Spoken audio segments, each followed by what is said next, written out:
2016 Republican presidential candidate, Ohio Governor John Kasich. How are you, sir? Good to see you. Sean, good to see you. Welcome to the New York City, where rats outnumber people. You were the chairman of the House Budget Committee. You were the last Congress to really balance a budget. Yeah, I was the architect. Since John Boehner's been Speaker, our debt has gone up $4.1 trillion.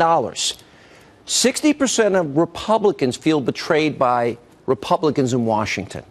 Can this be fixed?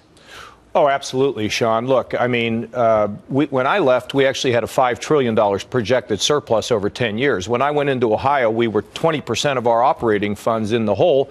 Now we're running a $2 billion surplus. And I'm going to increasingly lay out a plan that gives us a roadmap to a balanced budget. And look, in order to balance a budget, you got to shake everything up. I mean, you got to have more than an evolution. It has to be a shaking from top to bottom. And frankly, with a president that's willing to do it, I think you can unite the House. I think you can unite the Senate. I think you can get it done. And I was part of doing it. It's not easy, but leadership really matters. And if you lead as an executive, it's amazing how you can unite people. You guys got huge things done. We did. You got welfare reform. You balanced a real budget with real numbers. And I remember the fight. Yeah. You also went through did a shutdown.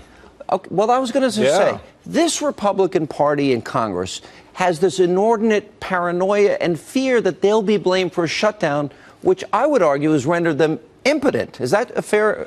Well, I think you have to be always willing to take tough action, Sean, but you got to see a result that'll work. So you might say, why were you involved in a shutdown against Bill Clinton? Because Bill Clinton was a guy that if there was a riot coming at him, he'd get in the front of it and call it a parade. We knew he'd wilt. So I think you have to fire out there, but you can't get yourself in a position where things don't work, because then people say, what are these people doing down there? We need a president. We need a president who's not only going to bring us a balanced budget, tax reform, regulatory reform. We've got to promote energy across the board. I mean, we can revive this country. I've done it. I did it in Ohio and in Washington. The penny plan. You cut a penny out of every dollar. A penny, and you know who fought it?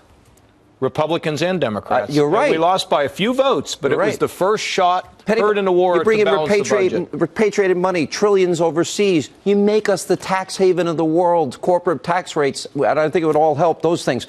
Sean, I think you could get that money back to our country. I think you could repatriate and have corporate tax reform, all designed to give workers the tools for higher productivity and higher wages. Trillions of dollars that would be used for manufacturing centers in Ohio and elsewhere. No question. Newt Gingrich was the speaker when you got all of these things done. I had him on my radio show today.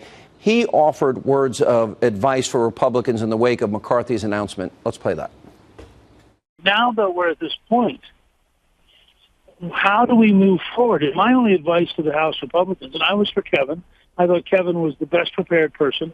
But it's clear that we are in a much bigger historic situation. As you point out, it also affects the U.S. Senate, and the Republican senators ought to understand this.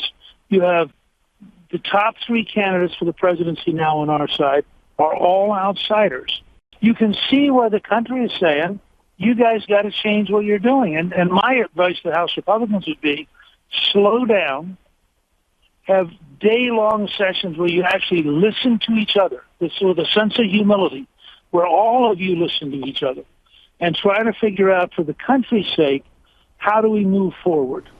Is that good advice? Yes, I think it is. And here's the thing, Sean. We know we need a dramatic reform in all of government.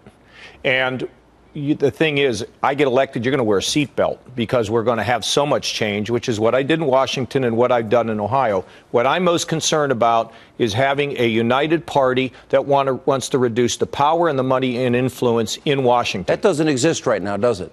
No, it doesn't exist right now, but we can have sweeping change. I'm going to have 90 to 120 days to bring about very dramatic change to have Washington look completely different. And I know how to do it, by the way. It's one thing to talk about it.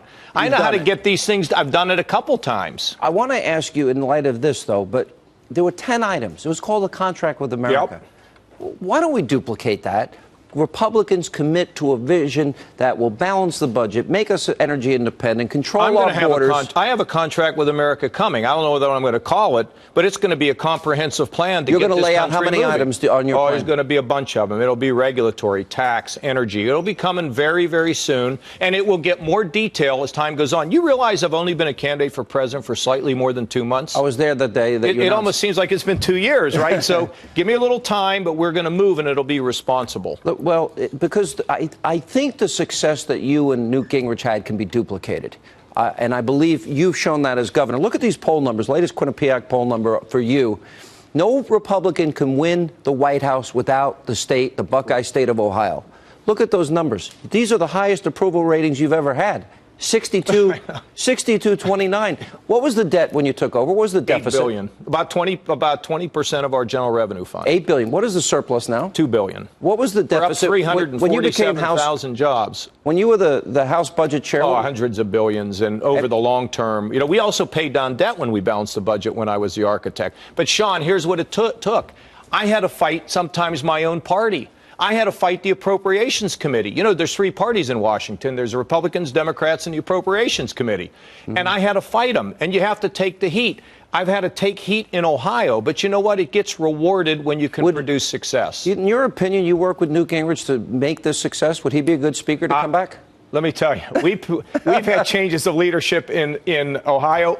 Whoever's there, I got to work with to get things done. We have to get these things done. Balancing budgets, reforming taxes, immigration, the whole thing. I want to ask you two questions, two issues that have come up in interviews that I've had with you that people have responded in a big way. One is immigration. Where do you stand on illegal immigrants? Look, listen, I did the Hispanic Chamber of Commerce the other day, and Javier, who was running it, was an interview. He says to me, you know, I don't agree with you on the wall. I said, do you have a couple homes? He says, yes. I said, well, he said, where do you live? He said, a couple places. I said, do you lock your door? He said, yes.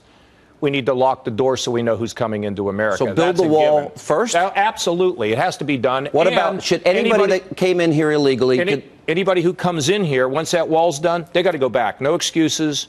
No more explanations. What about those here? Do they ever get a chance at citizenship? No, I'm for legalization. I don't favor citizenship. Right. Last question. Refugees, Syria, Iraq. James Clapper said that if we cannot ensure that they are not here to become part of an effort to damage us, then they shouldn't come. There has to be a guarantee on that. Governor, good to see you. Thanks for stopping by. Appreciate it. So you're going to announce your own contract. How about you for speaker? Yeah, right. How about you for speaker? And how many votes do you think I can get? You couldn't afford to be speaker. No, I couldn't take the pay cut. Can I ask you a question? How many votes would I realistically get? Maybe Louis Gohmert would be the only one. Three of the happiest people in America today. Yeah. John Boehner, Debbie Boehner, and I think Scott Walker's wife, probably thrilled that all the heat is off and they can have a little fun.